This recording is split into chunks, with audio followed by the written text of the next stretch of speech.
Amen. Pose ta main droite sur ton cœur. Répète ces paroles après moi. Éternel Dieu, mon Créateur. Éternel, mon Maître et mon Roi. Je te soumets ma vie. Je crois que le monde a été créé par la parole de Dieu. Je crois que dans l'univers, il n'y a aucune autorité qui soit plus puissante que le Dieu qui m'a créé. Je crois que par sa parole, il a amené à manifestation les choses qui n'existaient pas. Je crois que sa parole détient aujourd'hui le même pouvoir qu'elle avait hier au moment de la création. Et je sais que même demain, cette parole restera infaillible. C'est pourquoi ce soir, je veux recevoir la parole de Dieu avec foi et croire que tout ce qu'elle annonce à mon égard s'accomplira certainement. Car je sais que mon Dieu veille sur sa parole pour l'exécuter. En ce qui concerne les combats mystiques et occultes, je crois en la parole de Dieu. 1000 tomberont à ma gauche, 10 000 à ma droite. Je ne serai point atteint, car l'Éternel est avec moi. Je sais que celui qui vit en moi est plus fort que celui qui est dans le monde. Et j'en suis heureux ce soir encore et à jamais. Au nom de Jésus. Amen. Amen. Amen. Acclame pour ta vie. Amen.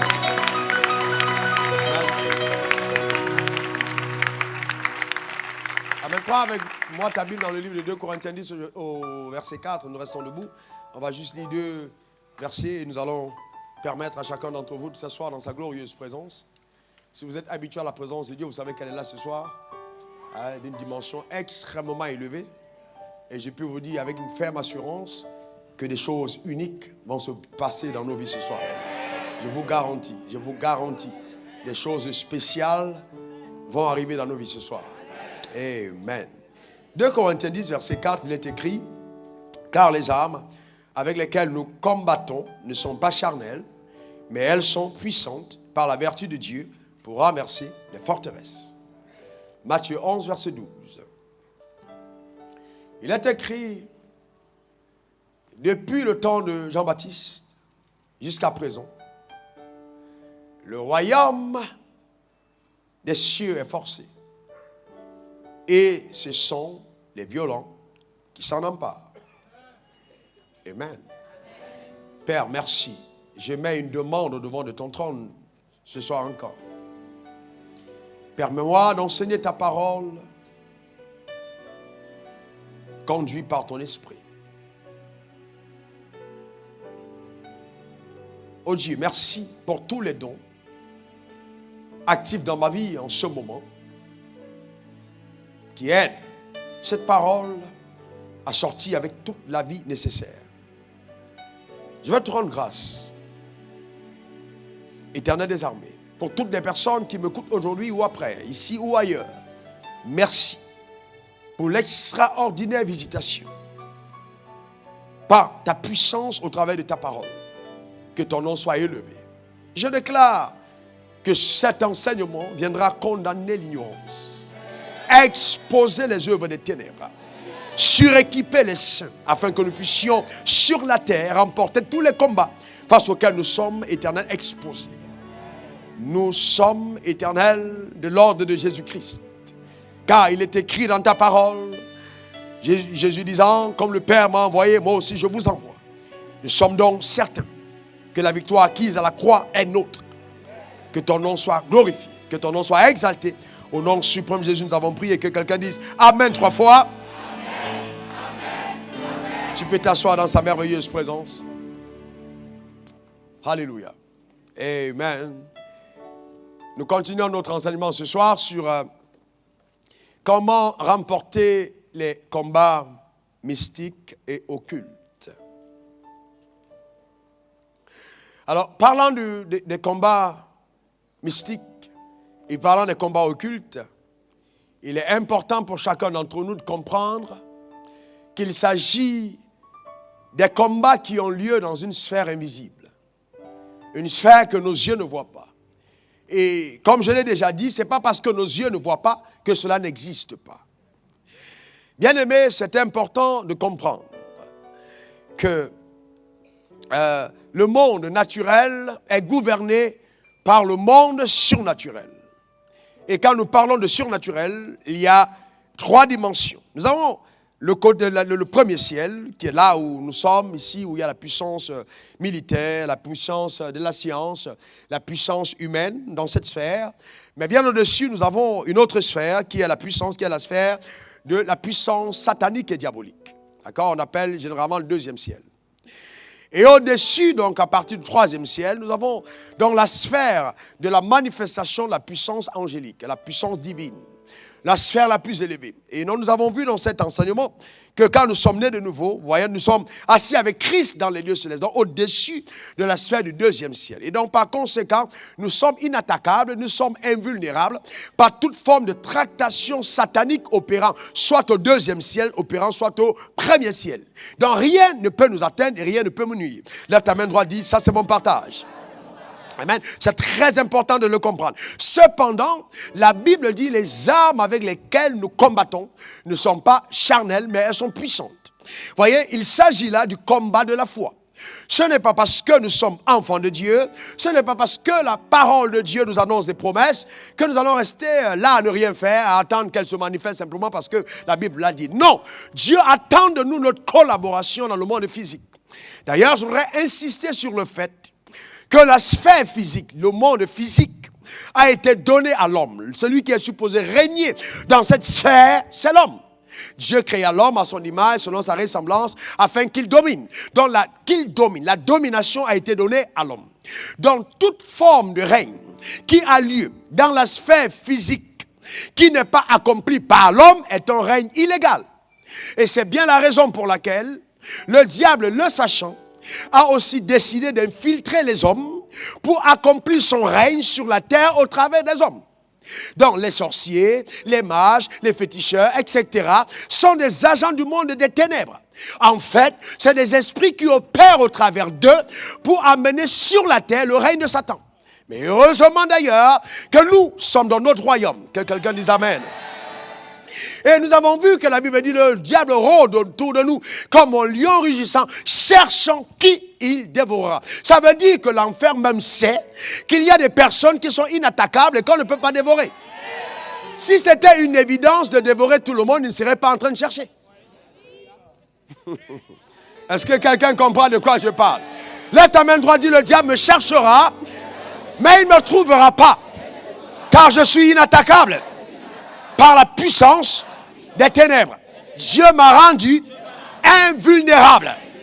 Et les œuvres des ténèbres contre ma vie sont illégales. Je suis conscient que Satan et ses agents ont été dépouillés de leur droit légal d'agir contre ma vie. Car Jésus les a vaincus en mourant à la croix et surtout en ressuscitant d'entre les morts le 3e jour. Je suis conçu dans la victoire, pour la victoire. Je marche dans la victoire. Je parle victoire. Je dors victoire. Tout autour de moi, c'est la victoire.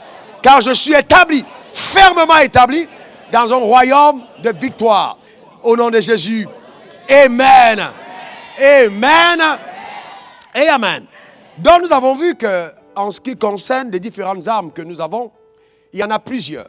D'accord? Et nous avons eu le temps de parler de 8 d'entre elles. Nous avons parlé de l'évocation de notre alliance avec Dieu. Comment est-ce qu'il est puissant d'évoquer son alliance. Nous avons parlé de l'utilisation du nom de Jésus comme une arme très, très, très puissante dans le combat mystique et occulte. Vivre par la foi, c'est la numéro 3. Recevoir un prophète en sa qualité de prophète.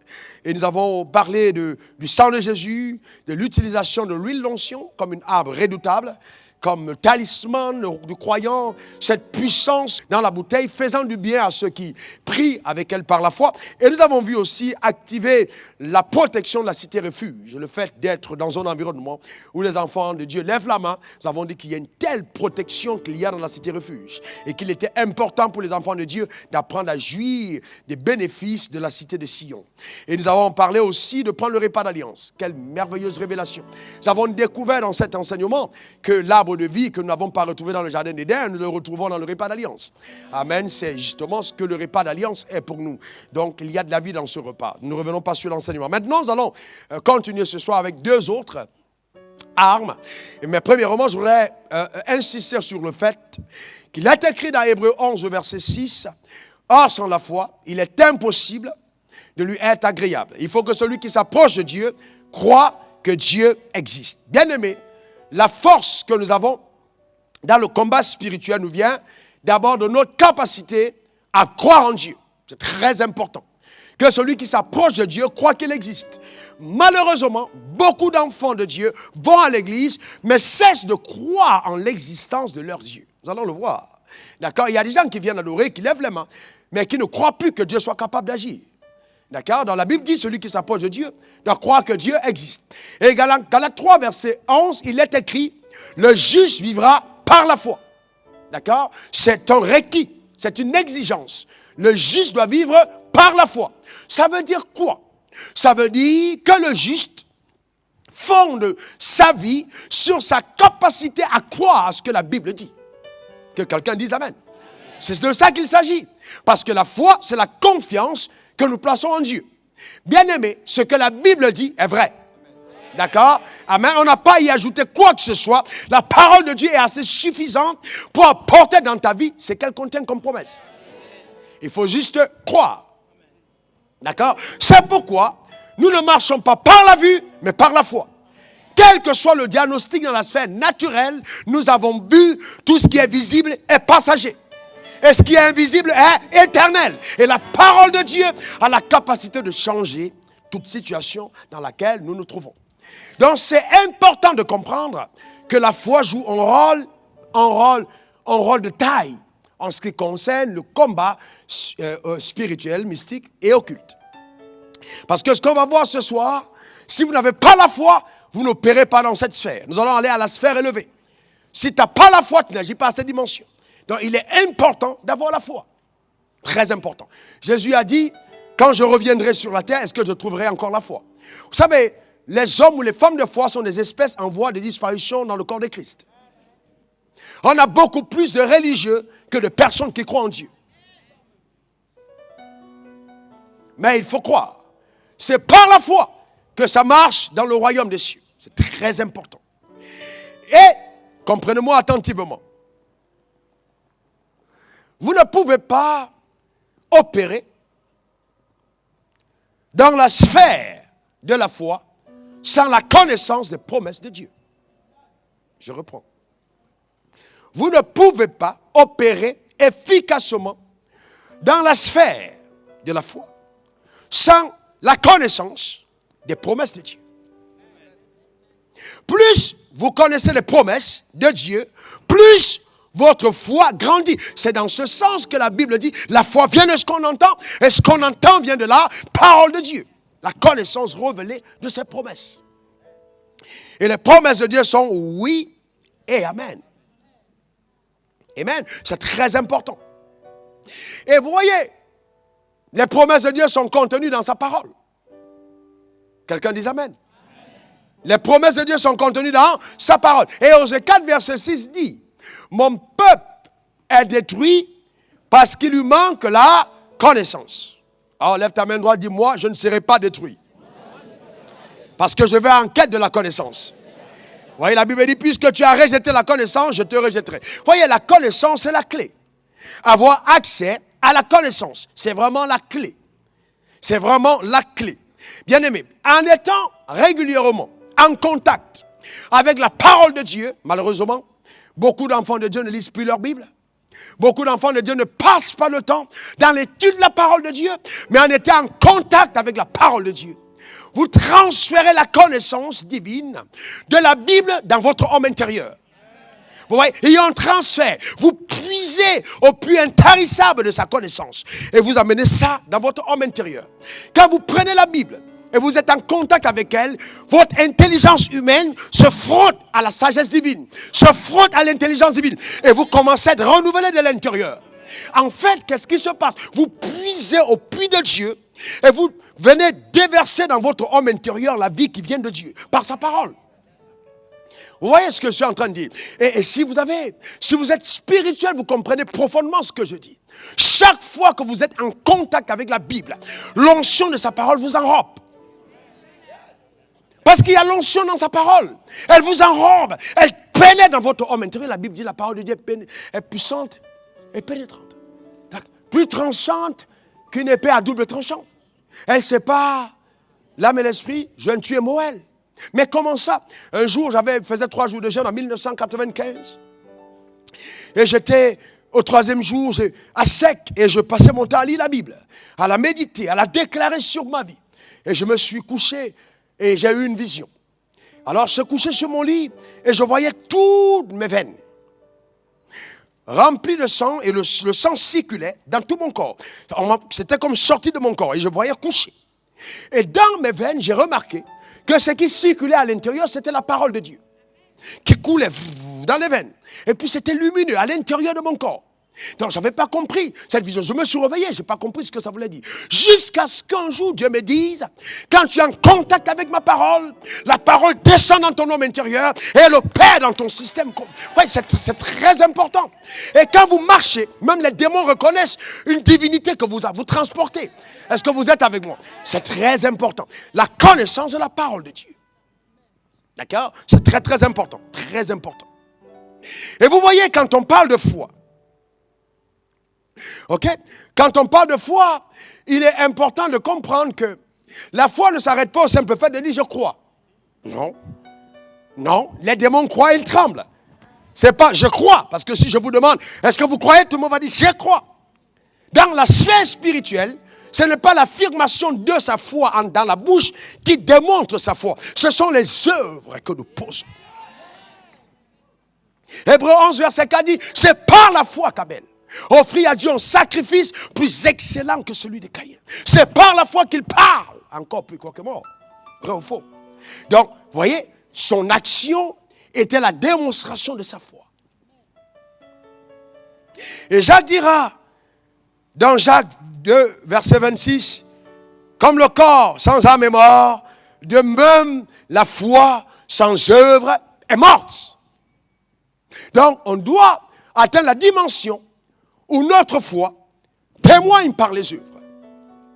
Nos actions prouvent que la foi est à l'intérieur.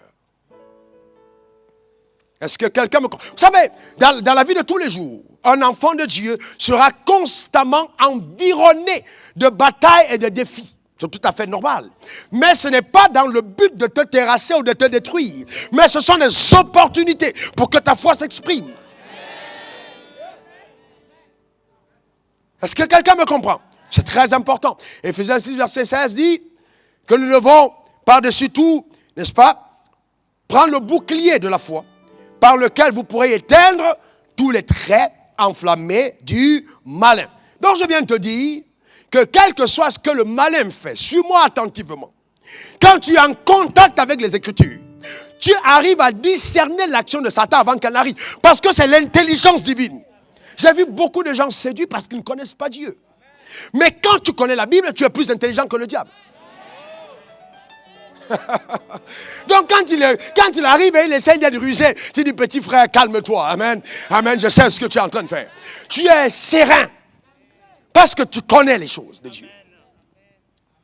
Que quelqu'un lève sa main et dise intelligence supérieure. Les gens comme Shadrach, Abednego, Daniel ne peuvent pas avoir opéré à un niveau élevé dans la loi et toi tu opères à un niveau inférieur. Je condamne cette position et je déclare sur ta vie l'ascension dans une autre dimension. Donne-moi un bon amen. Amen.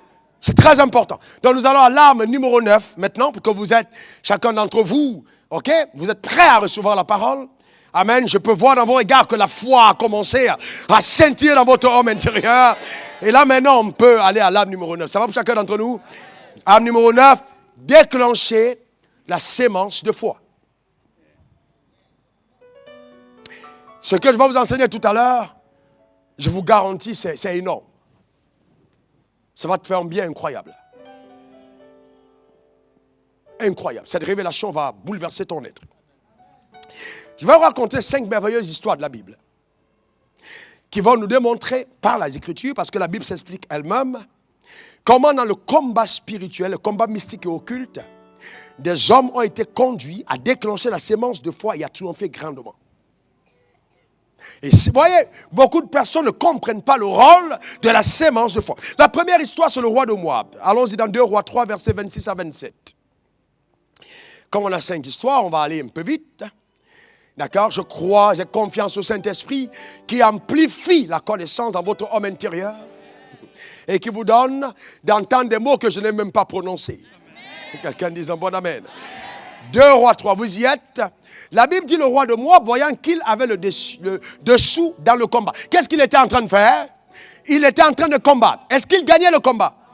Qu'est-ce qu'il avait? Il avait le dessous. Il prit avec lui 700 hommes tirant l'épée, c'est-à-dire des combattants, pour se frayer en façade jusqu'au roi d'Édom, mais il ne put pas. Ça veut dire le combat était élevé. Continue de l'autre côté. Verset 27. Il prit alors son fils premier-né. Qu'est-ce qu'il a fait? Il a fait quoi? Il a pris son fils premier-né, qui devait régner à sa place. Et il l'offrit en holocauste sur la muraille. Et une grande indignation s'empara d'Israël, qui s'éloigna du roi de Moab et retourna dans son pays.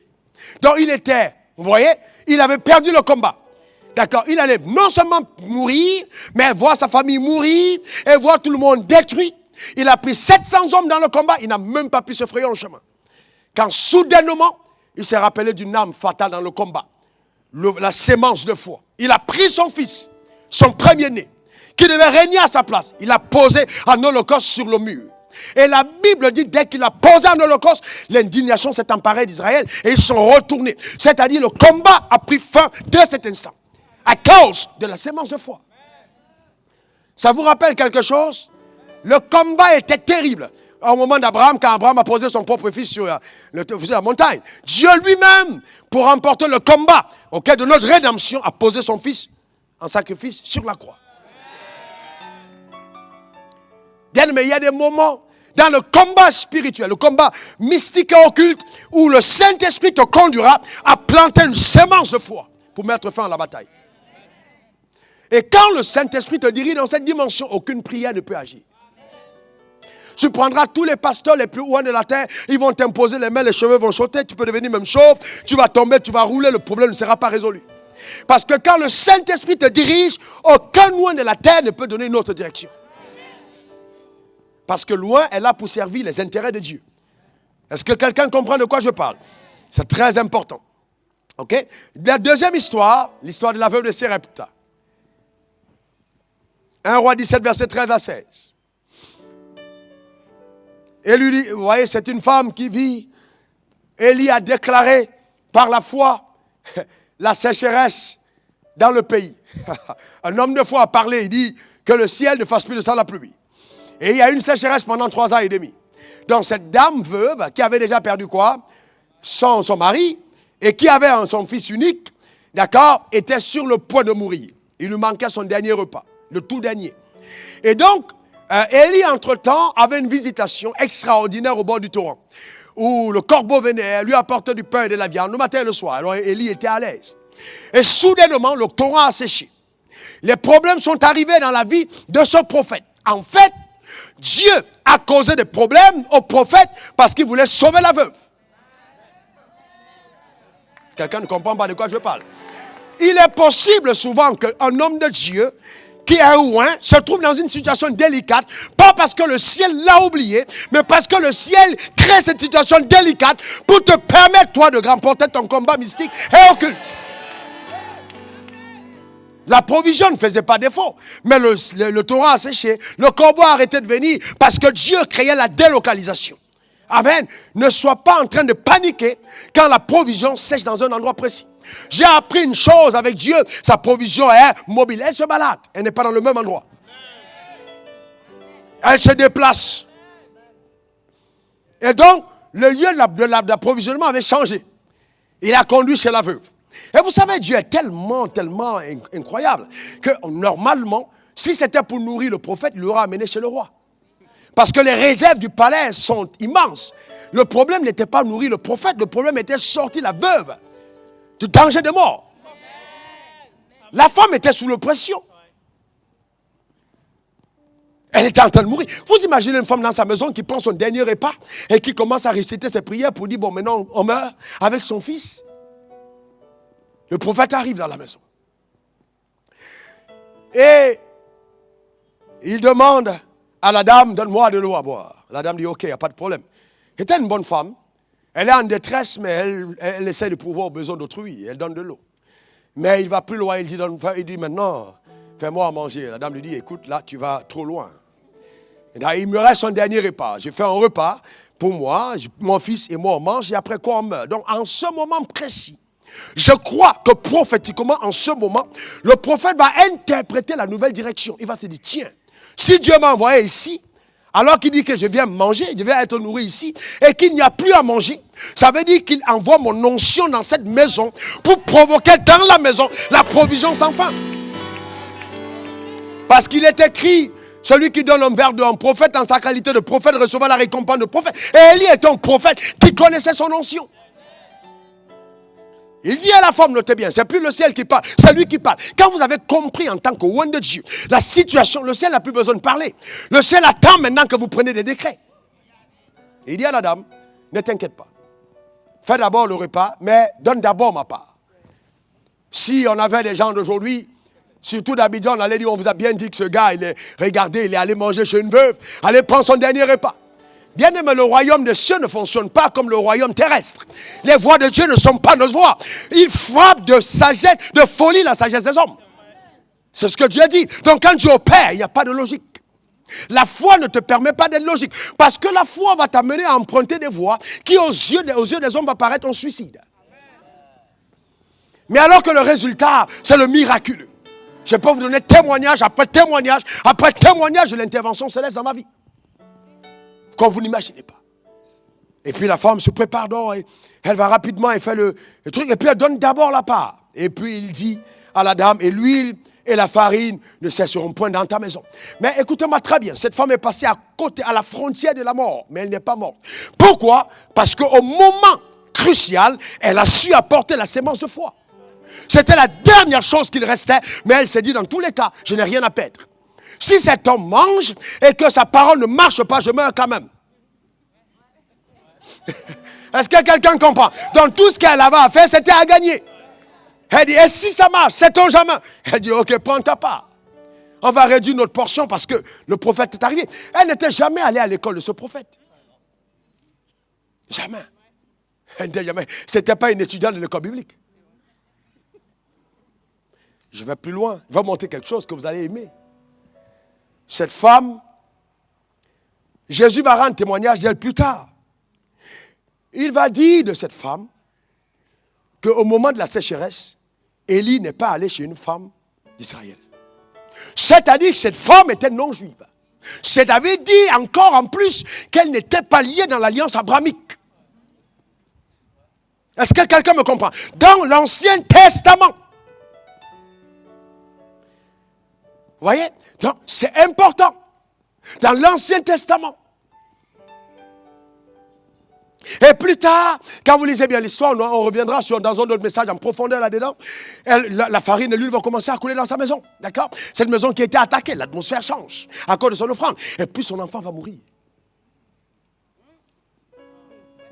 Et quand son enfant meurt, la dame avait pris le soin. Quand elle s'est rendue compte que sa maison était visitée à cause de l'onction, elle dit non, tu ne pars nulle part, je te bâtis une chambre, tu dors chez moi. Parce qu'elle a reconnu que cette onction était indispensable à son ascension et à sa protection. Elle l'a gardée chez elle. Heureusement, l'enfant de cette dame vint à mourir. Écoutez bien l'histoire.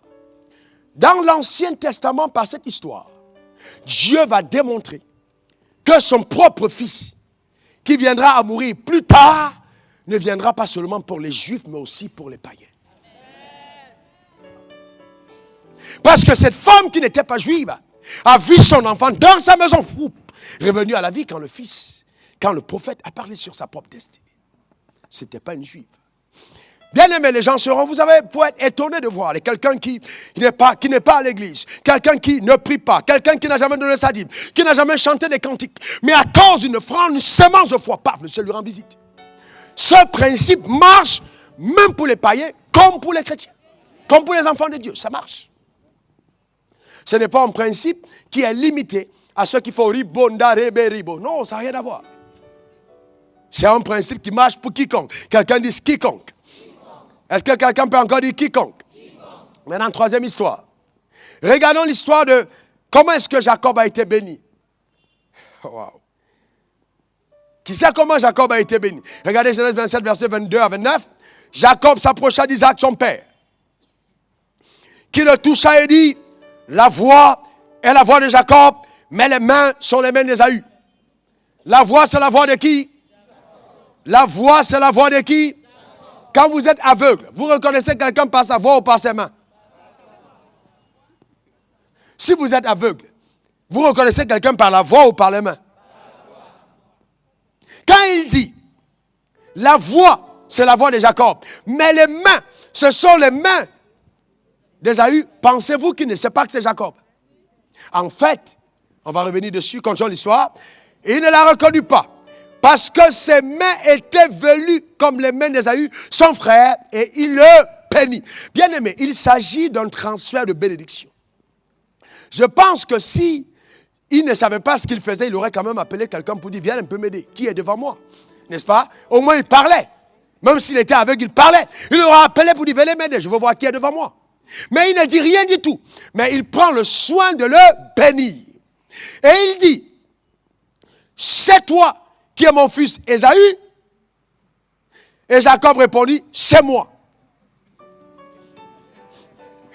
Ça veut dire que là même il sait qu'il y a en lui. Il dit bien, est-ce que c'est toi qui... Il dit, c'est moi. Il dit, ok, continuons. Isaac dit, serre-moi et que je mange du gibier de mon fils, afin que mon âme te bénisse. Jacob le servit et il mangea. Il lui apporta aussi du vin et il but. Alors Isaac, son père lui dit, apporte donc, approche donc et baise-moi mon fils. Jacob s'approcha et le baisa. Isaac sentit l'odeur de ses vêtements. Puis il le bénit et dit, voici l'odeur de mon fils est comme l'odeur d'un champ que l'Éternel a béni. Que Dieu te donne de la rosée du ciel et de la graisse de la terre, du blé et du vin en abondance, et que les peuples te soient soumis, et que les nations se procèdent devant toi. Sois le maître de tes frères, et que les fils de ta mère se prosternent devant toi. Maudit soit quiconque te maudira, et béni soit quiconque te bénira. Il relâche la bénédiction sur sa vie, celle de la lignée abrahamique. Il transfère ça sur Jacob. D'accord? Mais vous voyez, ce qui est important de comprendre, c'est que Jacob, par l'offrande de foi qu'il a apportée à son père, a déjoué même les pronostics de son nom. Même ce que son nom disait. C'est-à-dire que même ce qu'on pouvait penser qu'il allait devenir, il a tout déjoué. Il n'était pas celui qui avait été choisi. Mais il a décidé, par la violence de ses actions, d'entrer en possession de cet héritage qu'il désirait. Par la foi. Et Dieu a dit plus tard, je suis le Dieu d'Abraham, d'Isaac et de Jacob. Ça veut dire que Dieu a approuvé l'action de Jacob. Quelqu'un ne comprend pas de quoi je parle. Vous savez, quand vous restez dans la religion, vous êtes limité. La religion vous maintient dans une boîte et vous empêche d'opérer à une autre dimension. Dieu a approuvé les voies de Jacob. Et il dit, je suis le Dieu d'Abraham, d'Isaac et de Jacob. Donc si vous voulez savoir qui je suis, étudiez la vie de ces trois hommes et vous saurez ce que j'approuve. Est-ce que quelqu'un comprend de quoi je parle?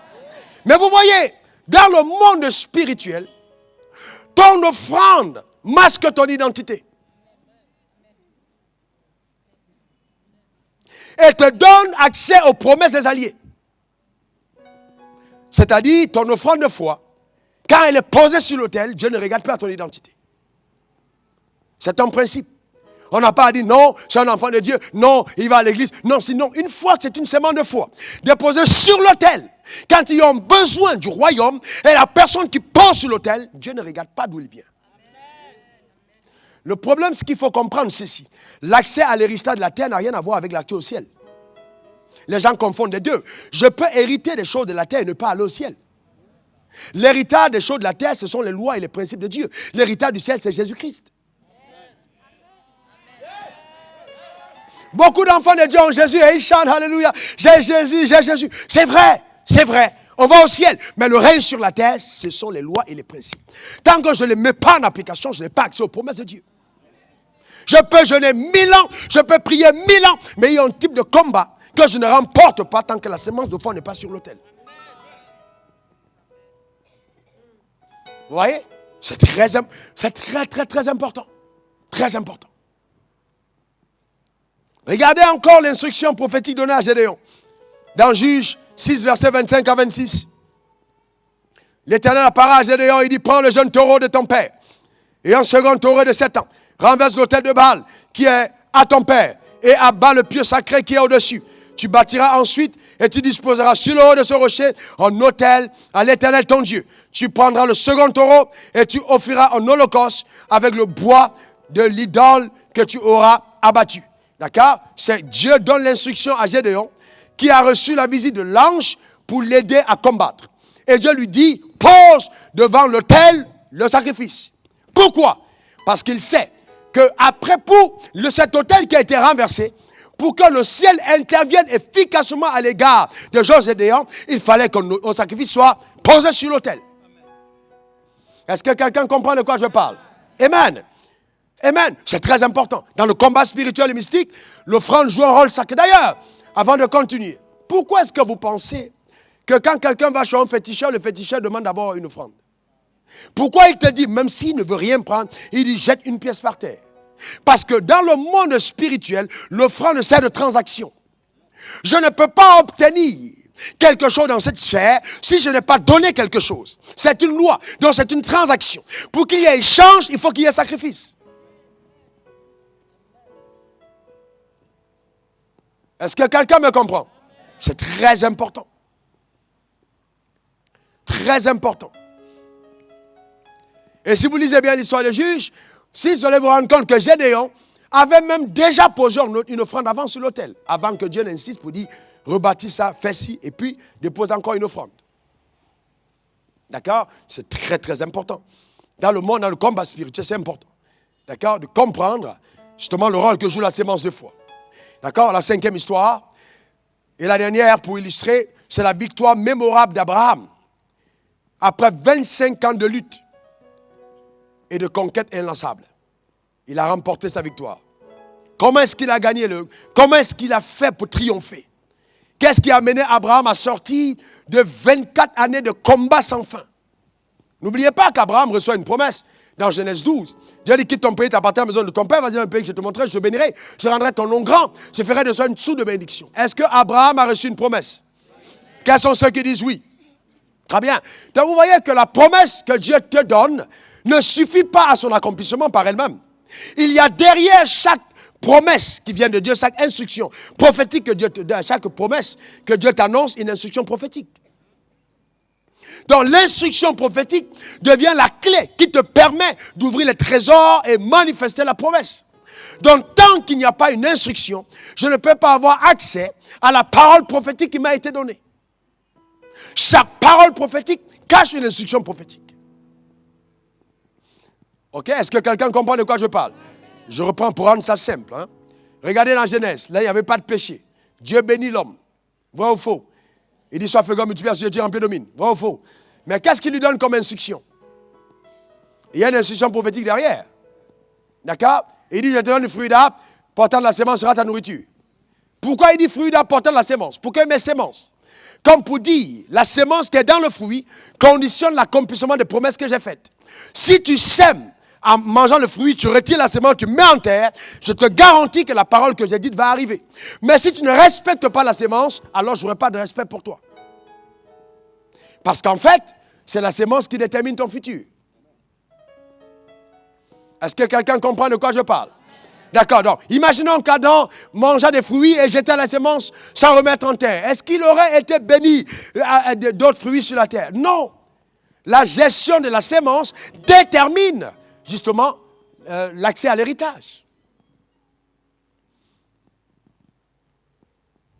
D'accord? C'est très important. Très, très important. Donc, il ne faut pas se dire, écoutez, non, dans tous les cas, je suis enfant de Dieu, tout va bien. Non. Il faut faire attention aux instructions prophétiques. Regardons dans Genèse 22, 15 à 17. Genèse 22. L'ange de l'Éternel appela une seconde fois Abraham des cieux.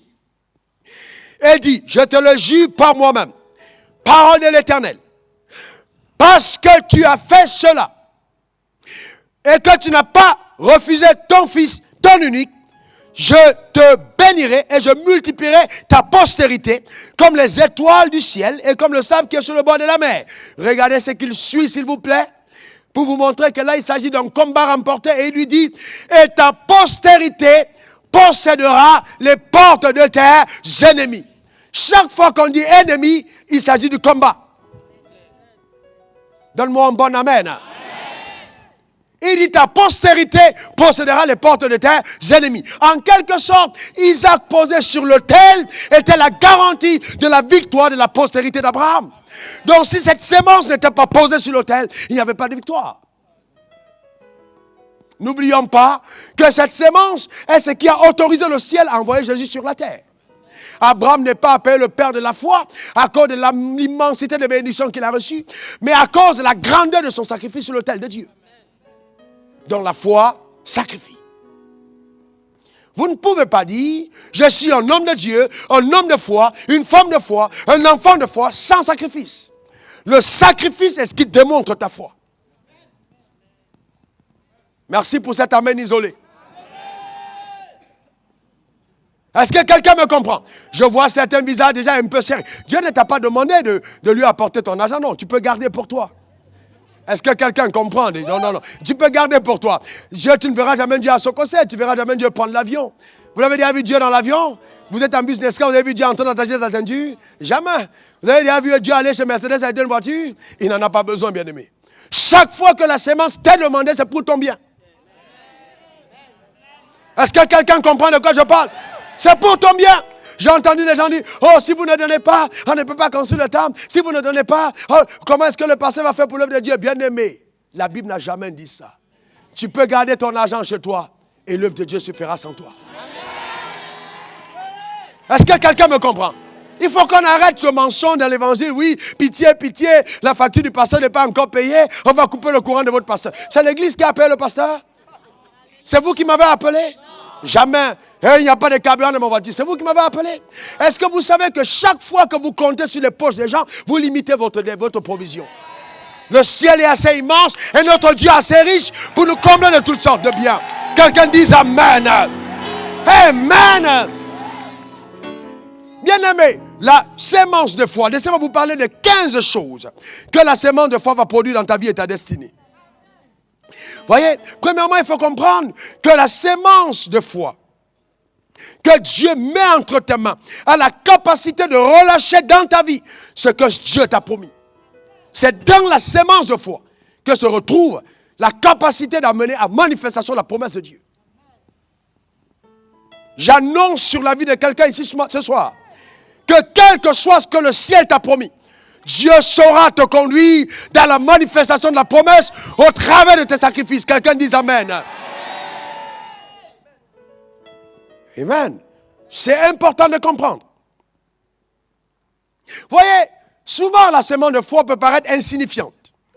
Elle peut paraître inappropriée, c'est-à-dire insignifiante, comme la sémence de la veuve de Sarepta, une petite sémence. Elle paraît insignifiante, elle paraît inappropriée, réservée à un autre dessein. Elle a dit, je veux manger, c'est mon dernier repas. Pour elle, c'était le dernier repas. Alors que pour Dieu, c'était la sémence qui ouvrait les trésors de la provision chez elle. Et vous voyez, ça peut paraître inapproprié. Mais, ce qui fait qu'elle est différente, c'est qu'elle est réclamée par Dieu. Pour ouvrir les portes exceptionnelles dans ta vie. Ouh là là, quelqu'un dit Amen.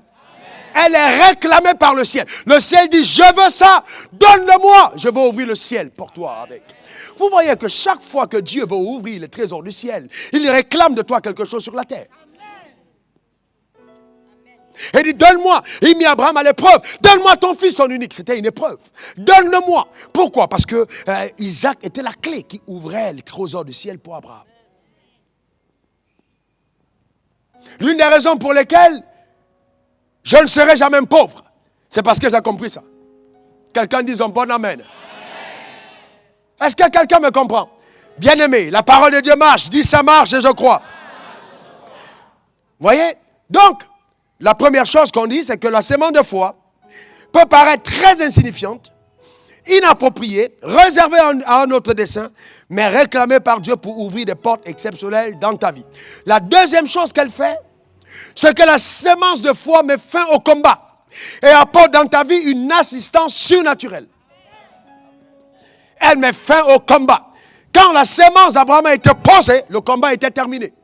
Il lui a dit à Abraham, je te le jure par moi-même. C'est-à-dire, à partir de ce moment, ce n'est plus ton affaire. Tu as transféré le problème entre mes mains. Tu ne t'en occupes plus jamais. Tu as transféré. Maintenant, j'ai récupéré le dossier. La gestion de ce qui arrive est de mon ressort. Tu peux dormir, tu peux aller dans le séjour de paix, mais moi je vais te dire, Abraham, que tu dormes ou que tu veilles, la sémence que tu as plantée en terre, elle va porter des fruits, elle va toucher les nations à cause de cette sémence. Alléluia! Quelqu'un dise Amen. Lève ta main, tu dis, ma sémence ne mourra pas, mais elle agira en ma faveur. Elle ouvrira le ciel et déclenchera la manifestation des promesses de Dieu dans ma vie, aujourd'hui et à jamais. Quelqu'un dise Amen. Encore Amen. Voyez donc, troisième chose qu'elle fait, la semence de foi te donne une victoire surnaturelle et spectaculaire. Surnaturelle et spectaculaire. La semence de foi. Quand elle est plantée, la victoire est surnaturelle, spectaculaire. Rappelons-nous la victoire de Joie de Moab. La semence de foi, ensuite, est une clé pour l'accès à un futur plus glorieux. C'est une clé pour l'accès à un futur plus glorieux. C'est-à-dire, tu veux un futur plus glorieux, la semence de foi ouvre le ciel et te permet d'avoir accès à un futur plus glorieux.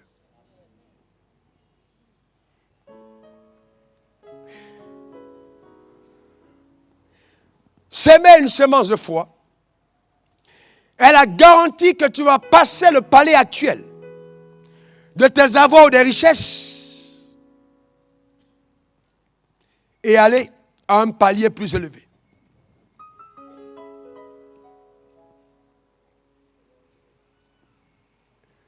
Est-ce que quelqu'un comprend? Aller au palier supérieur et qui est une semence de foi pour monter à un autre niveau. En fait, progresser ou t'arrêter dépend de toi. Ça dépend de toi. La semence de foi te permet de passer à un autre palier. La semence de foi apporte un secours inestimable dans tes batailles, car elle mobilise l'action des anges. Elle mobilise l'action des anges en ta faveur. La semence de foi appelle à manifestation des promesses futures. La semence de foi accélère la manifestation de toutes les bénédictions prophétiques. Que quelqu'un dise accélération. Quelqu'un dise encore accélération. Ça veut dire que si quelque chose devait arriver en 2020, ça arrive en décembre 2015.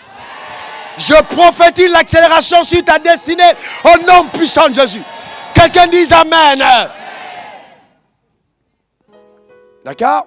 Donc, elle accélère la manifestation de toutes les provisions des bénédictions prophétiques. Ensuite, la semence de foi a la capacité d'ouvrir le ciel et relâcher dans ta vie tout ce que Dieu t'a promis. Quelqu'un dise un bon amen. Amen. Tout ce que Dieu t'a promis, ça ouvre le ciel. Et ça apporte dans ta vie tout ce que Dieu t'a promis. La semence de foi te fera vivre le ciel sur la terre. Quelqu'un n'a pas compris. J'ai dit la semence de foi te fait vivre le ciel sur la terre. Alléluia. Amen. La semence de foi rattache ton cœur à Dieu et te permet d'aimer Dieu davantage. chaque fois que vous donnez à Dieu, votre cœur est si concis pour l'aimer davantage. Là où est ton trésor, là aussi est ton cœur. Donc si tu portes ton trésor sur l'autel de Dieu, ton cœur est à Dieu. Vous avez déjà vu des gens qui étaient de bons enfants de Dieu, fidèles à l'église, venaient à tous les cultes, et puis soudainement, ils ont gagné de l'argent. Et ils commencent, vous les voyez, ils commencent à rétrograder, à aller avec les femmes à gauche, à droite. Vous demandez, mais qu'est-ce qui est arrivé? C'est parce que sa sémence a cessé de venir sur l'autel. Si vous ne posez pas votre sémence sur l'autel, et vous déposez ailleurs, les esprits de ces endroits pénètrent dans votre cœur. Parce que votre sémence en un autel est l'indicateur de votre choix d'amour. Il est anormal qu'un enfant de Dieu dépense plus dans les mondanités que dans les affaires du royaume. Tu ne peux pas porter un sac Gucci ou je ne sais pas quoi, n'importe quoi, ou un sac Wafo d'une valeur de 1 million et puis apporter à Dieu à l'église, jamais tu as apporté plus de 100 000. C'est terrible. Ce que tu apportes à Dieu doit être au-dessus de tout ce que tu as déjà pu investir pour toi-même. Si Dieu est ta priorité. Bien aimé, je vais vous dire une chose. J'habitais une maison de 90 000 francs CFA à Adien et mes bureaux étaient ici à 150 000 francs CFA par mois. Parce que dans ma conception du royaume, je ne peux pas me donner ce que je n'ai pas donné à Dieu. C'est impossible. C'est inimaginable. Je ne peux pas. Je ne peux pas être à l'aise personnellement et puis le royaume des cieux, non, ce n'est pas possible. Ce n'est pas ma conception du royaume. Jamais. Ça me dit, mais t'es fou, bah, change, mets ta main, je dis non. Dieu d'abord. Cherchez premièrement le royaume des cieux. Dieu d'abord. Est-ce que quelqu'un comprend de quoi je parle? C'est très important. Bien aimé, quand vous voyez quelqu'un arrosé, béni, favorisé par le ciel, ne vous dites jamais que Dieu fait. Non, Dieu ne fait acception de personne. Approchez la personne et demandez-lui, comment tu fais? J'ai dit que même si on augmentait le carburant à Abidjan à 150 000 francs le litre, je ferais le plein de toutes mes voitures. Sans jamais commander quoi que ce soit. J'ai compris depuis longtemps qu'en plantant ma sémence de foi à l'égard de Dieu, ma vie financière ne dépend plus de la terre mais du ciel. Quelqu'un n'a pas compris de quoi je parle. Je déclare sur ta vie que tu verras le ciel te surprendre. Les portes du ciel ouvertes sur ta destinée. Et ta moisson surpassera tes attentes. Au nom puissant de Jésus. Donne-moi un meilleur amen. Vous voyez, la sémence de foi est un sacrifice qui démontre à Dieu, qui est la preuve même et l'évidence de ta foi. La sémence de foi est le sacrifice qui est l'évidence de ta foi. C'est-à-dire, ça prouve ta foi. Est-ce que quelqu'un me comprend? Alléluia. Donc c'est très important de comprendre ce que fait la sémence de foi. Quelqu'un dit une autre dimension. Encore une autre dimension. Pendant longtemps, on a dit aux gens, préparez-vous à aller au ciel. Mais je vais vous dire, mesdames et messieurs, attachez vos ceintures. Parce que maintenant, on va faire descendre le ciel sur la terre. On ne va pas aller au ciel. Le ciel va descendre nous rencontrer sur cette terre. Est-ce que quelqu'un peut dire Amen? Quelqu'un peut dire Amen? Alléluia! Amen! Bien aimé, le 10e point, pendant qu'on est en train de parler. Non, je parle maintenant du 10e, la 10e arme. La 10e arme, pendant qu'on est en train de parler, vous allez voir l'intervention miraculeuse des anges. La 10e arme, est-ce que quelqu'un comprend? C'est faire intervenir les anges. Que quelqu'un lève sa main et dit, je crois que les anges existent. Alléluia.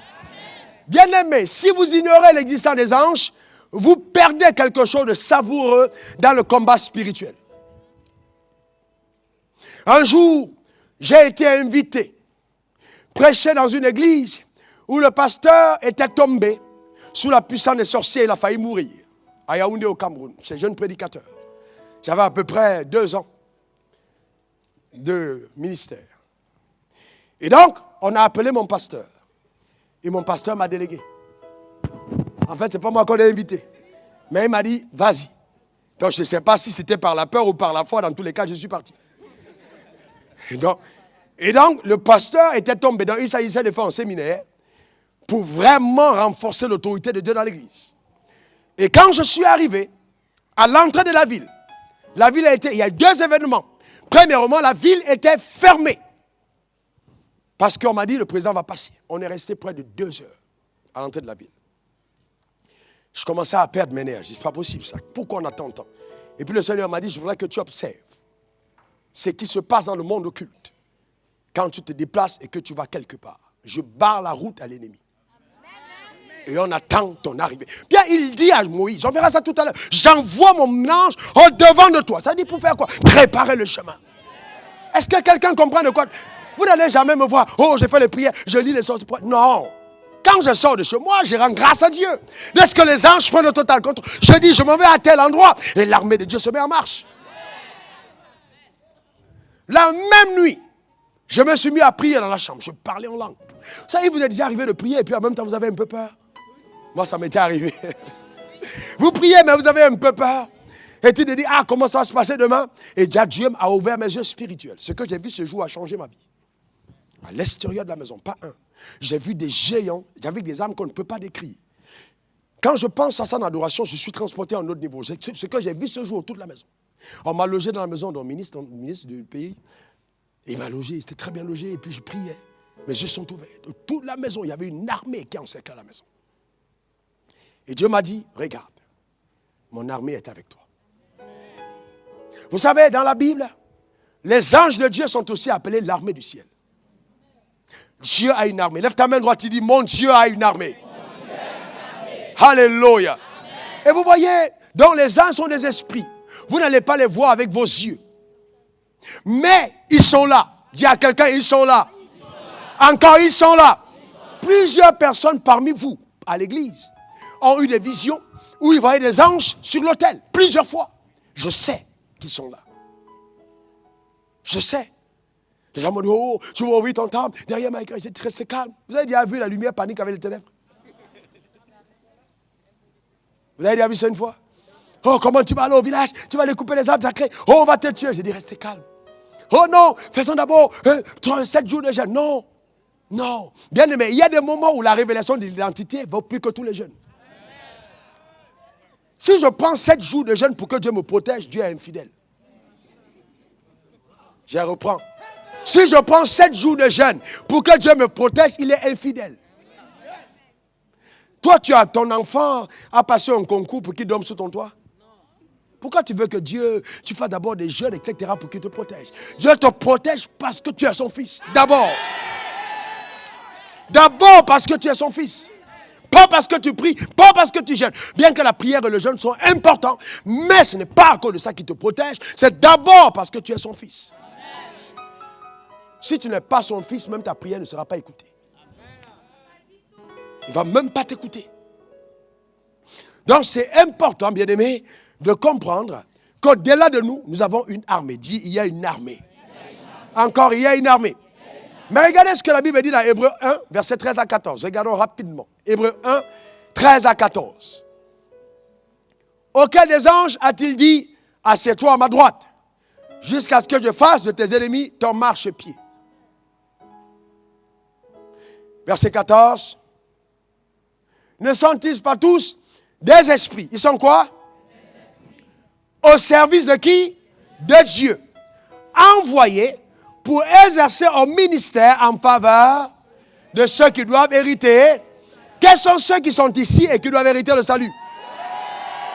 Écoutez, la Bible dit que ce sont des esprits au service de Dieu, envoyés pour exercer un ministère auprès de ceux qui doivent hériter le salut. Donc ça veut dire, c'est une armée qui est là pour l'Église.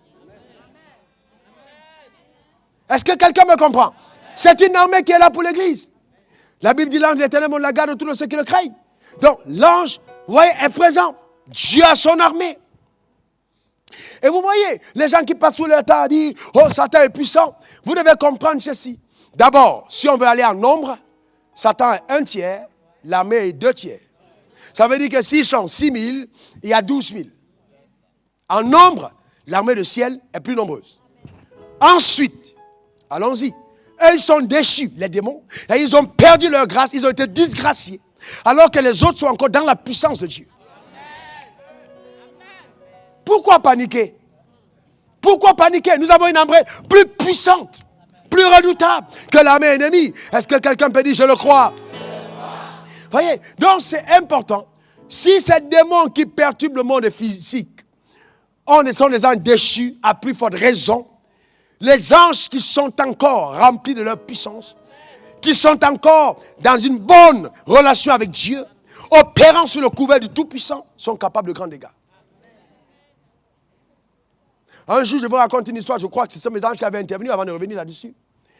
J'ai monté une affaire avec un homme. Au départ, on s'est dit, bon, moi je suis pasteur, je prie, je lis la Bible, c'est ce que j'aime faire, étudier, prier, etc. Bon, on fait l'affaire, bon, vous versez 20% pour moi et vous gardez le reste pour vous. Donc au départ, ça a marché et quand on a venu ici, c'était 300 000, 60 000 francs pour moi, ce n'était pas difficile. Quand on est monté dans les milieux, ils ont commencé à dire, non, le pasteur ne peut pas avoir tout ça pour lui. Vous savez, les gens pensent toujours que le pasteur doit avoir la dernière R4, tandis que les autres ont des limousines. Mais sauf qu'on avait un contrat. Je suis arrivé chez le monsieur et je lui ai demandé, qu'en est-il? Et ce matin-là, rempli d'arrogance, il m'a dit, écoute, voilà, je venais me voir, ok, je suis pressé. Est-ce que tu peux nettoyer la voiture rapidement et puis on va partir. Moi-même. My goodness. Bien aimé, l'humiliation. Il ne faut jamais confondre l'humilité à l'humiliation. Est-ce que quelqu'un comprend? L'humilité, c'est la capacité à épouser le rang et à rester dans le rang que Dieu t'a confié. Aucun ange ne deviendra homme par humilité. Et un roi ne devient pas un esclave par humilité. Allez nettoyer la voiture moi-même.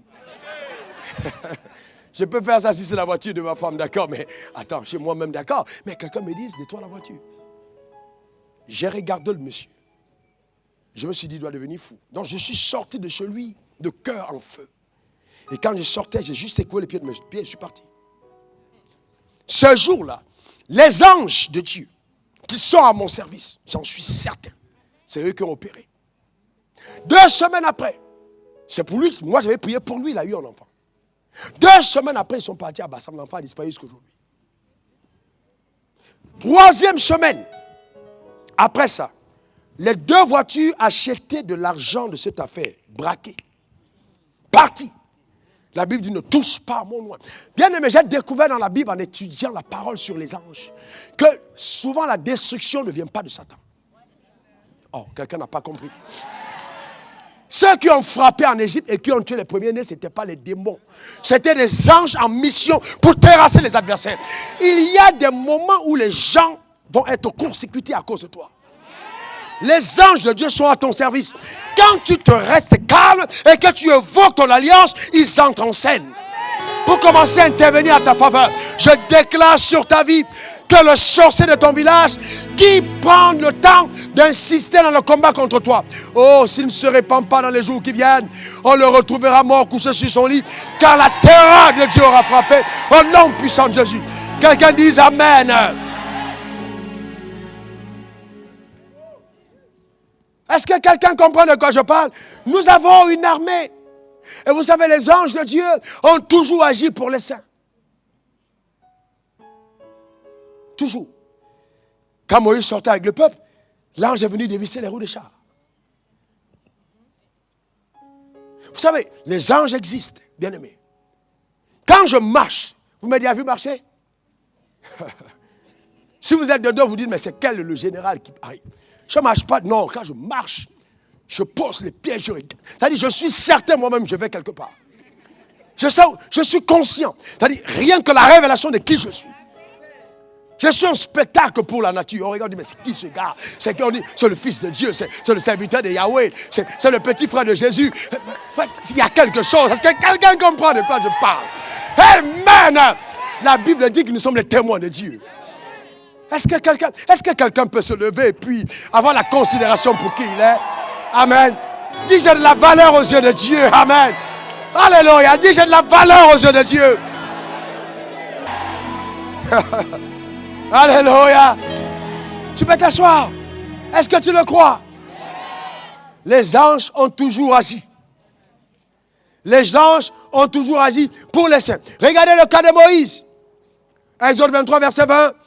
Il dit, j'envoie mon ange devant toi pour te protéger en chemin et pour te faire arriver au lieu préparé. C'est-à-dire, pendant que tu marches, l'ange est là pour te protéger en chemin. Je déclare sur ta vie que cela est un partage au nom de Jésus.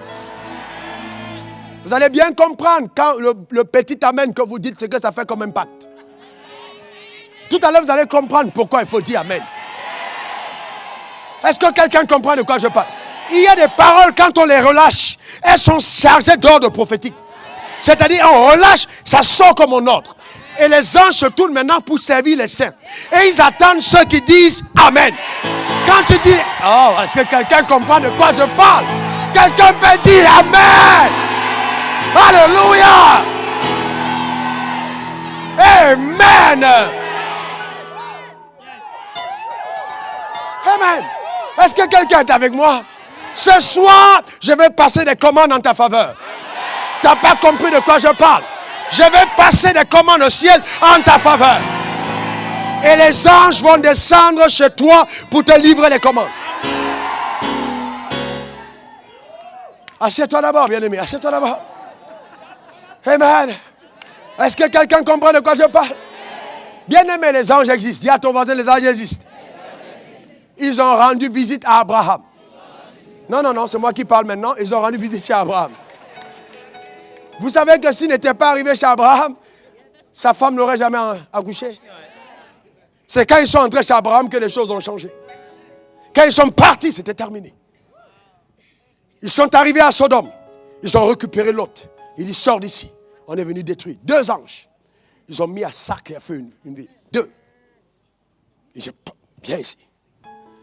Quand vous êtes avec Dieu, il y a des moments. Un homme, je vous raconte une histoire vraie. Je venais à Abidjan. J'avais personne. Ce jour, quand je quittais pour m'accompagner, personne. Jusqu'au matin, au petit matin. Et je disais, Seigneur, comment je fais pour aller, ne serait-ce qu'à la station. Et un homme dormait chez lui. Il dit, un ange du Seigneur lui est apparu et l'a réveillé. Et lui a dit, tu connais le domicile de mon fils. Wafo, il va voyager, il n'a personne. Cours le prendre. Quand je descendais avec mes affaires, je vois quelqu'un qui arrive. Il garde, le cœur battant. Il dit, je viens d'être réveillé par un ange. Vous ne pouvez pas savoir comment, même jusqu'au moindre petit besoin, quand vous faites confiance en Dieu, comment est-ce qu'il prend soin. Sérieusement. J'ai vu un tailleur, pasteur, un tailleur. Je devais aller au Nigeria.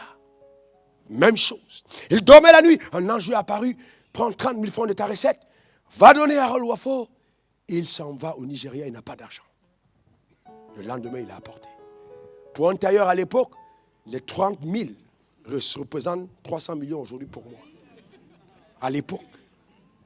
Quand j'ai reçu les 30 000, c'est comme si on me donne 300 millions. Je suis parti dans la pirogue à moteur pour aller au Nigeria. C'était mon niveau. Les anges existent. Bien aimé, je vais vous dire une chose, je parle de la foi. Est-ce que vous comprenez? Les anges existent. Vous allez vous rendre compte des saisons à venir, les jours qui restent jusqu'en 2016. Chaque jour, chaque 24 heures est un jour de témoignage. Quelqu'un me dit un bon amen. Quelqu'un me dit un bon amen. Alléluia. Amen. On va voir comment est-ce que les anges peuvent aller récupérer des contrats. Imposer ton nom à un directeur de société pour que ce soit toi qui signes. Ne soyez pas naturel. Je ne vis pas une vie naturelle. Soyez surnaturel. Alléluia. Alléluia. Est-ce que ce n'est pas l'ange qui a fermé la gueule du lion quand Daniel était dans la fosse? On l'a jeté dans la fosse au lion. Et la Bible dit clairement, je n'invente pas Daniel 6, verset 22. Un ange de l'Éternel est descendu. Il a dit, le lion, tu as faim, ce n'est pas ta bouffe ici. Le lion est resté calme parce que l'ange était là. Calme. Comme si c'était un chat. Calme à côté de lui. Vous voyez? À cause. Vous savez, quand vous êtes avec Dieu, ne regardez pas ce que vous voyez. Il y a plus grand que ce que vos yeux ne peuvent voir. Imaginez un seul moment comment est-ce que Pierre a été libéré de la prison en pleine nuit. Il Il était enchaîné. Il y avait deux, c'est-à-dire on traverse cette barrière, on traverse l'autre. L'ange est venu, il a secoué et dit, réveille-toi. Il n'a même pas eu besoin d'ouvrir les chaînes. Réveille-toi. Dès qu'il a parlé, pouf, les chaînes sont tombées. Je vois les chaînes de quelqu'un tomber ce soir. Au nom puissant de Jésus. Amen. Ils sont arrivés devant la porte, pouf, la porte est ouverte seule. Il a dit, pouf, la porte s'ouvre seule, ils sont sortis. L'ange l'a conduit dehors. Quand il a vu qu'il était en sûreté, il dit, maintenant, cherche-toi. Pierre regarde, il dit, je vais aller où? Je vais aller où? Il court maintenant dans la maison des gens qui étaient en prière. Il cogne à la porte, il dit, Pierre, je suis là. Et il dit, je suis là. Et puis on vient, on guette. Non, c'est trop beau pour être vrai. C'est un fantôme. C'est un fantôme. Il y a un fantôme de Pierre dehors. Oh Dieu, non, Pierre dit, hé, s'il vous plaît, c'est pas un fantôme, c'est moi. Les autres regardent, on fait comment? Elles étaient en train de prier pour sa liberté. Est-ce qu'elles priaient pour ce miracle? Le miracle est venu à leur porte. Est-ce que vous savez qu'il y a des saisons où vous ne cherchez pas le miracle? Oh, quelqu'un n'a pas compris de quoi je parle. Alléluia. Amen. Que quelqu'un dise cac, cac, cac. Le miracle est à la porte. Viens ouvrir. Alléluia. Je déclare sur ta vie que c'est ça ton partage au nom de Jésus. Alléluia. Amen. Vous voulez un autre exemple? Regardez Jésus. Il est mort. C'est-à-dire qu'il ne peut plus parler. On le met dans une tombe. On roule une grosse pierre. La pierre n'était pas roulée avec des machines. Pour qu'aucun homme ne puisse pousser. Le troisième jour, un ange vient, il roule la pierre, met de côté et il s'assoit dessus. Ça veut dire que les officiers qui étaient là, on sont encore allés chercher les catépillards pour dire remettons la pierre. Mais l'ange était dessus. Ça ne pouvait plus bouger. On ne pouvait plus pousser cette pierre. On ne pouvait plus refermer cette porte. Je déclare sur ta vie que ce que le ciel t'accorde, personne ne pourra fermer encore. Quelqu'un dise Amen.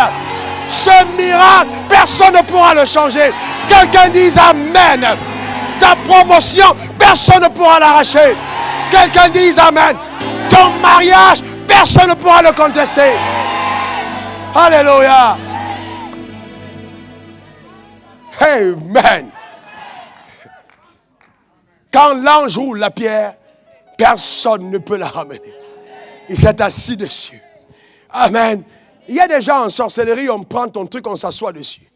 Mais nous, dans le royaume, ce n'est pas des démons qui s'asseyent sur nos promesses. Ce sont des anges qui... ils s'asseyent pour dire personne ne va fermer cette porte. Personne ne va obstruer ton histoire. Personne ne va voler ta gloire.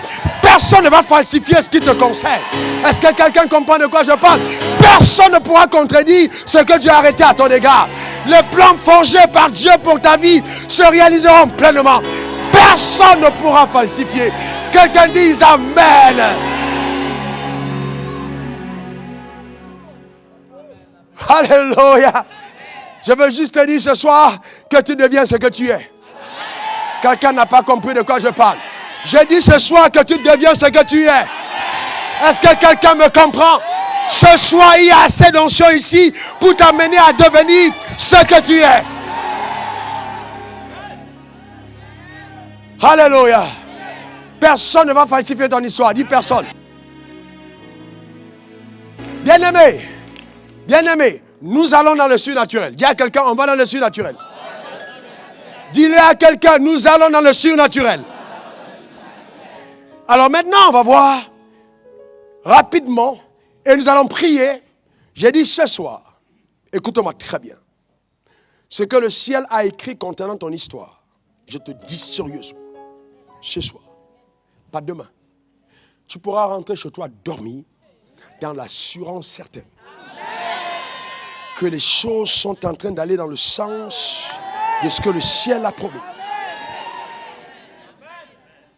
Je n'ai pas dit simplement de venir à l'église, dire Alléluia, Amen. C'est-à-dire hors de l'église, sans parler de l'évangile. Tu vas entrer dans un bureau. Les gens vont se dire, mais qui est entré? Qui est cette personne? Tu vas dégager une gloire sans pareil. Ton étoile qui avait été obscurcie, ta destinée qui avait été contestée, va être révélée maintenant par la puissance de Dieu au nom de Jésus.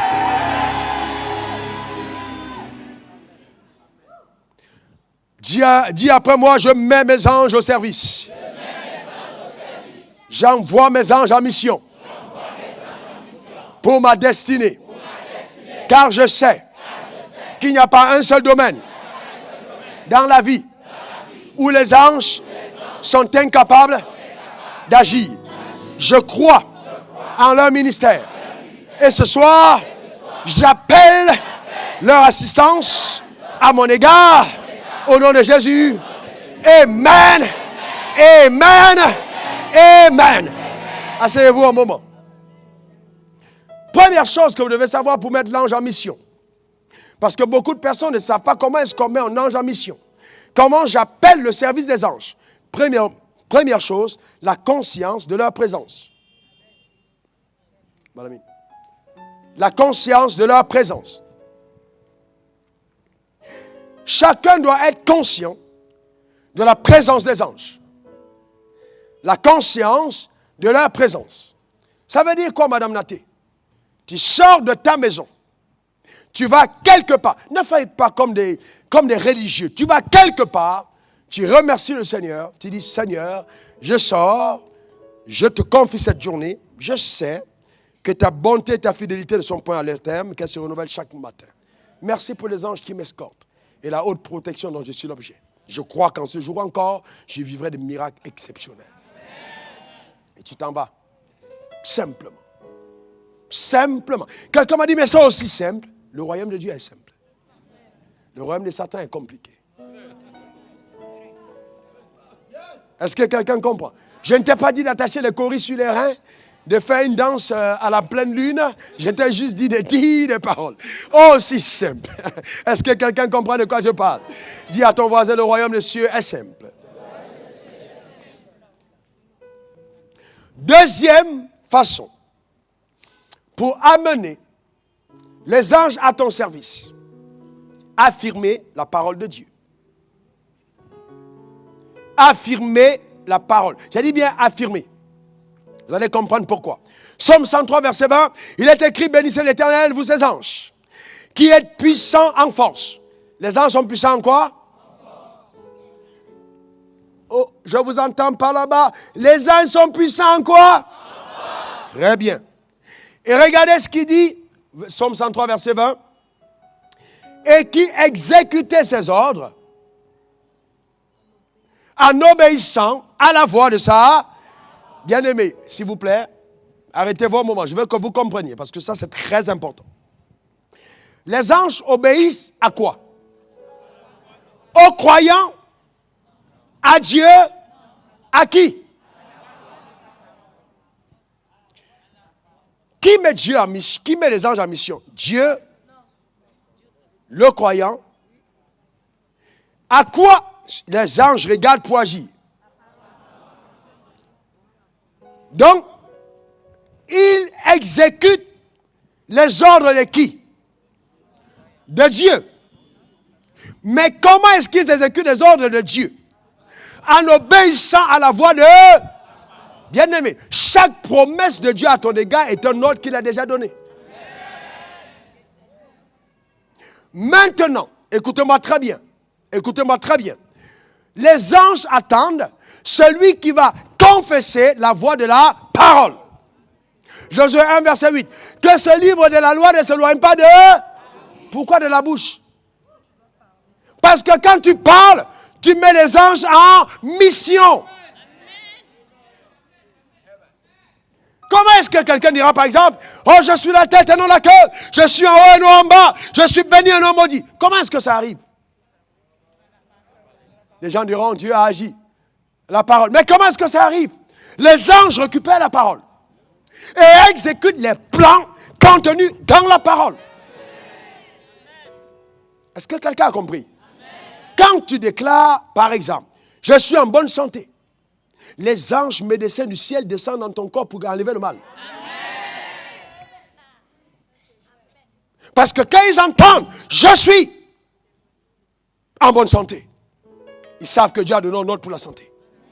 Comment est-ce que Dieu s'est présenté à Moïse? Il a dit, je m'appelle. Dis que celui qui s'appelle, je suis. 3 points de suspension, t'a envoyé le chèque blanc.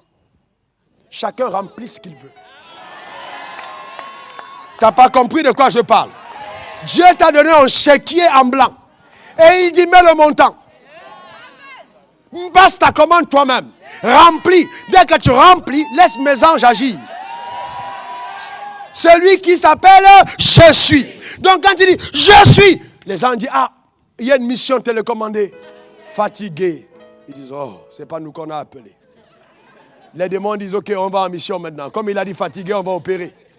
Parce que quand vous confessez Je suis, vous êtes en train de dire, j'affirme ce que Dieu déclare à mon égard.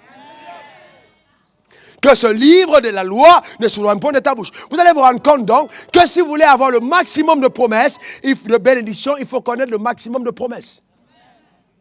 Ouais, il faut connaître.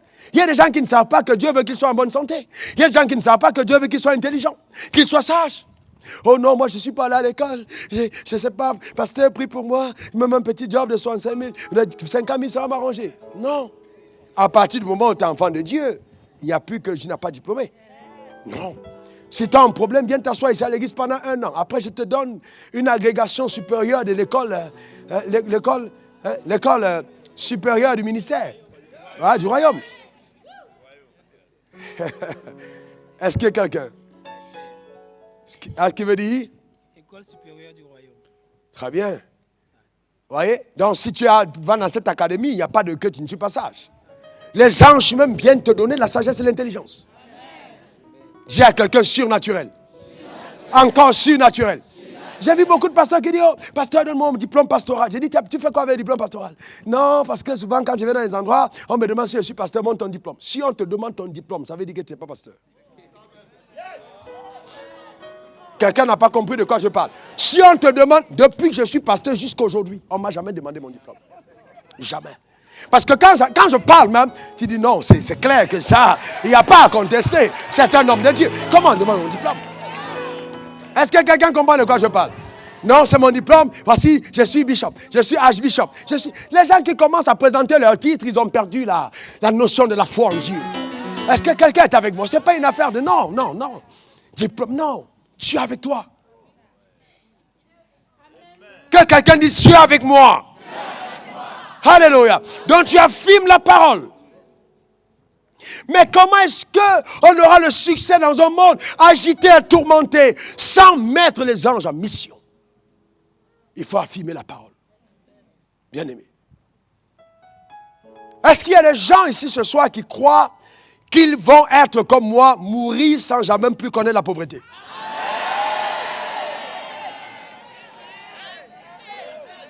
Ton amen ne me convainc pas.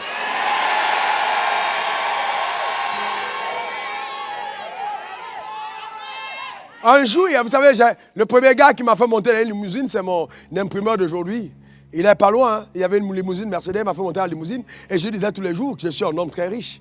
Donc, peut-être qu'il se moquait de moi. Quelques années plus tard, il a commencé à venir chez moi pour emprunter. Et il m'a dit un jour, quand je te vois, je sais que Dieu existe. Parce que j'étais là quand tu parlais. Quand tu affirmais, il le dit tout le temps. J'étais là. Mais je ne croyais pas que ça allait arriver. Mais c'est arrivé. Bien aimé, j'ai appris une chose. Chaque fois que j'ai vu Canaan, c'est parce que je dois y entrer. Tu n'as pas compris. Tu n'as pas compris de quoi je parle. Est-ce que quelqu'un est avec moi? Chaque fois que j'ai vu Canaan, c'est pour y entrer. Donc si quelqu'un te prend un jour dans une voiture dans laquelle tu n'es jamais entré, respire l'odeur et garde la voiture, parce que bientôt tu vas occuper une voiture pareille. Est-ce que quelqu'un comprend de quoi je parle? Alléluia. Dis à ton voisin, si tu as vu Canaan, tu vas y entrer. Alléluia.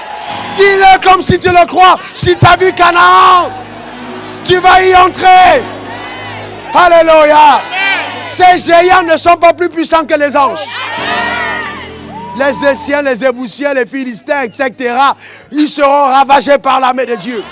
Tu entreras dans ton Canaan, dis Amen. Amen. Est-ce que quelqu'un est prêt à déclarer la parole de Dieu avec foi? Est-ce que quelqu'un veut donner des ordres aux anges pour qu'ils agissent? Alléluia. Amen. Donc, et ensuite, tu dois brandir l'ident. Troisième arme, pour appeler les anges en mission, tu brandis l'identité. Tu brandis ton identité. Jésus a dit, comme le Père m'a envoyé, moi aussi je vous envoie. Donc quand Jésus est venu, sa venue a été précédée par des anges. Jésus a été servi par des anges. Donc s'il t'a envoyé, le même service qu'il a reçu, tu l'auras. Amen. Est-ce que quelqu'un comprend de quoi je parle? Tu l'auras. Quatrième façon d'envoyer les anges en mission, par la prière. Rappelez-vous, c'est après l'intercession de Sodome et Gomorrhe, par Abraham, que les anges sont allés protéger Lot. Après la prière d'Abraham. Et c'est quand l'Église priait que les anges sont allés libérer Pierre. Tes prières vont mobiliser l'armée du ciel en ta faveur. Donne-moi un bon amen. Voyez, dans Acte 12, verset 7 à 10, vous avez l'histoire de Pierre libéré de la prison. Et dans Acte 12, 12, il est écrit, après avoir réfléchi, il s'est dirigé vers la maison de Marie, mère de Jean, surnommé Marc, où beaucoup de personnes étaient réunies et priaient. C'est parce qu'il priait que l'ange est descendu. Tes prières feront agir des anges en ta faveur. Alléluia. Et la dernière façon de faire intervenir les anges, c'est de prendre des décrets basés sur la parole de Dieu. Vous voyez, beaucoup d'entre vous, ma fille, vous priez. Mais à un certain niveau du monde spirituel, on décrète. Oh papa, donne-moi. Oh papa, donne-moi. Le papa, donne-moi, c'est pour les bébés spirituels. Donne-moi ci, donne-moi ça, donne-moi ci. Les hommes, les fils matures du royaume commandent. Ils donnent des ordres. Ils parlent. Ils règnent. Et les choses arrivent. C'est des décrets. Est-ce que quelqu'un comprend? C'est des décrets. Tu prends des décrets. J'ai décrété sur Raoul Wafo. J'ai dit, moi, Raoul Wafo, je ne mourrai pas pauvre. Et le décret a été établi. Qu'est-ce que tu décrètes sur ta vie? Des décrets irrévocables sur ta destinée. Prends des décrets. Prends des décrets. Je me rappelle, quand j'ai entendu parler de la guérison divine pour la première fois, enseigné par le pasteur Wesley, en 1995, j'ai pris un décret en disant « Je suis en bonne santé pour la vie ». J'ai fait 7 ans sans boire un médicament. 7. J'ai pris un décret. J'ai dit à partir de maintenant, c'est terminé. Je suis en bonne santé. 7 ans. Le palu est arrivé, j'ai dit, palu, tu te rappelles ce que j'avais dit, je suis en bonne santé. Tu perds ton temps, tu pars. Souvent, je vais vous dire une chose. Le vrai problème que nous avons, c'est que le monde naturel est tellement près de trop de palliatifs que nous prenons toujours les opportunités d'à côté. On ne donne pas le temps à la parole d'agir. Cherchez des béquilles. Ça marche. Dis à quelqu'un, ça marche. Ça marche. Je vous rappelle, quand je me suis converti, j'avais 5 cm en moins.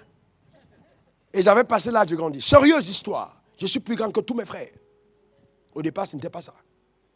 J'ai décrété l'augmentation de la taille.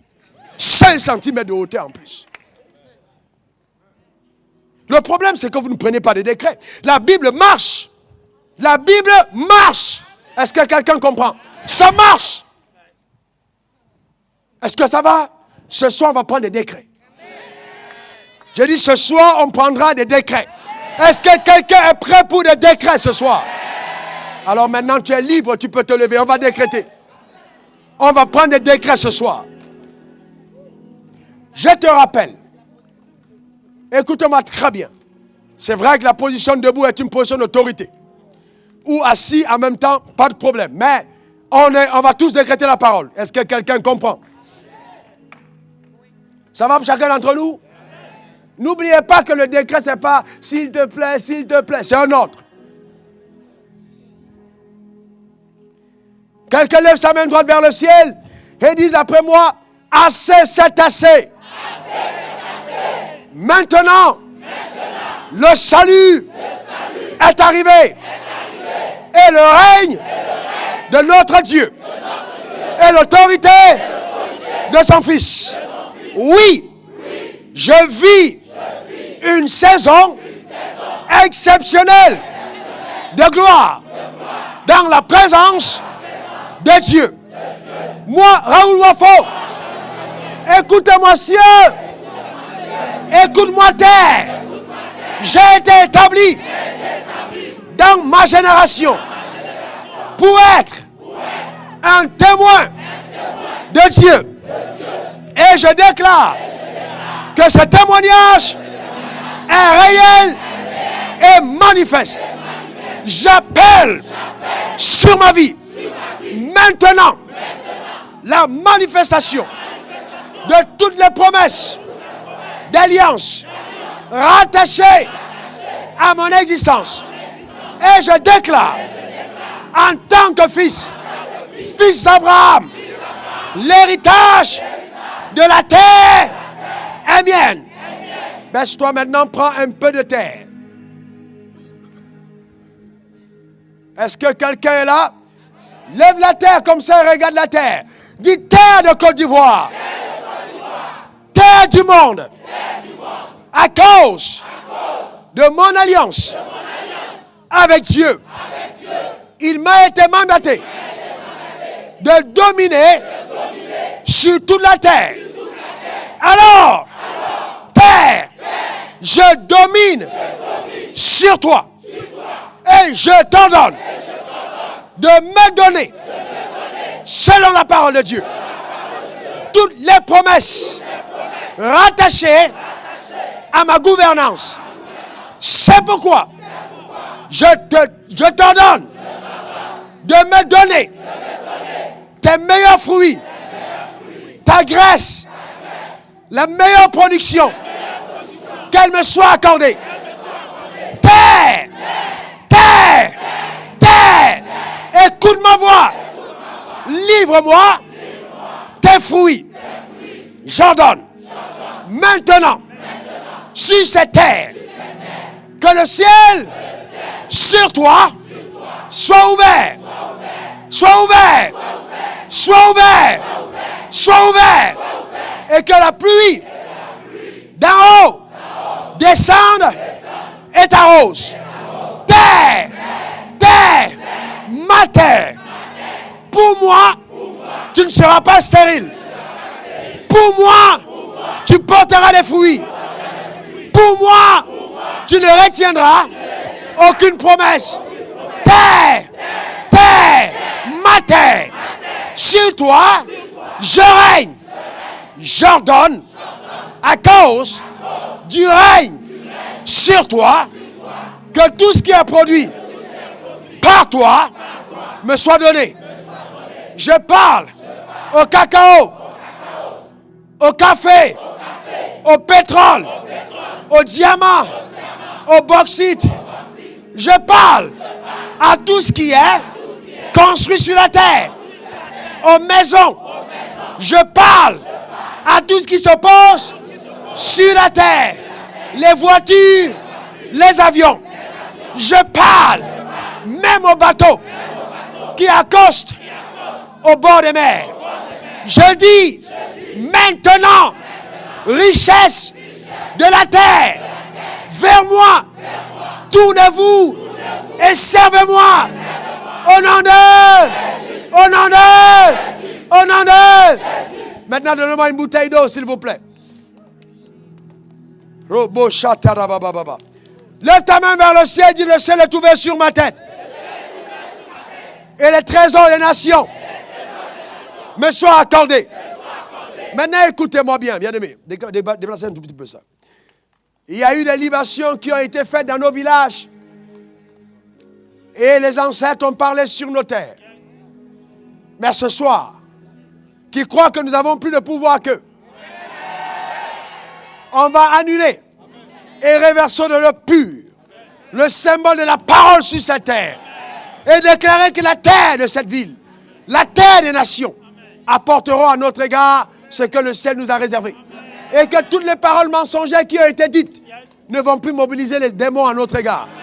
Mais au contraire, l'armée de Dieu agira. Étends ta main vers moi et répète cette parole. Éternel Dieu, je m'accorde avec l'acte prophétique qui est posé ce soir. Je déclare comme nos ancêtres, ont fait des libations sur la terre pour ordonner la malédiction. Ce soir, nous inversons ces paroles, nous les neutralisons et nous déclarons le règne de l'autorité de Dieu sur la terre. Terre, terre, ma terre, qui n'est plus maudite, tu es béni.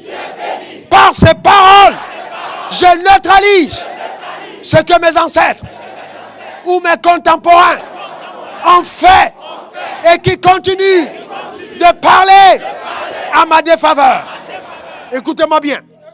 Dieu a dit à Josué, là où tu fouleras la plante de quoi? Ce n'était pas de terre, de ton pied. Donc ce n'est pas les deux pieds, c'est un pied. C'est le pied droit, le pied d'autorité. Quand vous lisez la Bible, l'orteil du pied droit devait être oint d'huile. D'accord? C'est le pied d'autorité. Donc c'est ce pied qui prend possession. Donc tu vas juste faire un petit mouvement de ton pied droit. Tu dis, je pose mon pied droit sur la terre. Et je déclare que cette terre qui m'a vu naître me verra régner. Cette terre sur laquelle je marche m'apporte l'héritage qui m'est réservé par Abraham. À cause de mes semences, de mes sacrifices, terre, tu n'engloutiras pas mes promesses, mais tu relâcheras pour ma vie et sur ma vie tout ce que Dieu m'a réservé.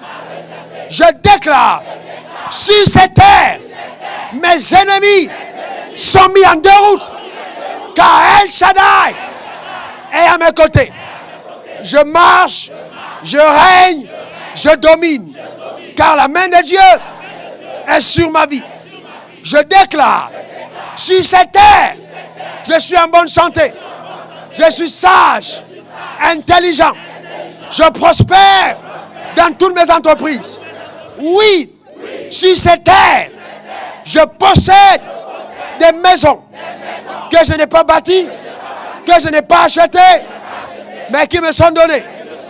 Car la faveur de l'Éternel est sur ma vie. Regarde bien la terre maintenant. Dis terre, tu ne m'avaleras pas avant mon heure. Ah non, non, on est en train de lutter contre la mort prématurée. Dis terre, tu ne me prendras pas avant mon heure. Car je vivrai sur toi la plénitude de mes jours. Terre, terre, ma terre, je règne à jamais. Cette parole est relâchée sous le contrôle des anges qui agissent, qui opèrent et qui manifestent à mon égard la voix de la parole qui s'est fait entendre. C'est terminé. Le combat est remporté. Mon avenir est assuré. Je suis serein car l'Éternel est avec moi. Amen. Amen. Amen. Alléluia.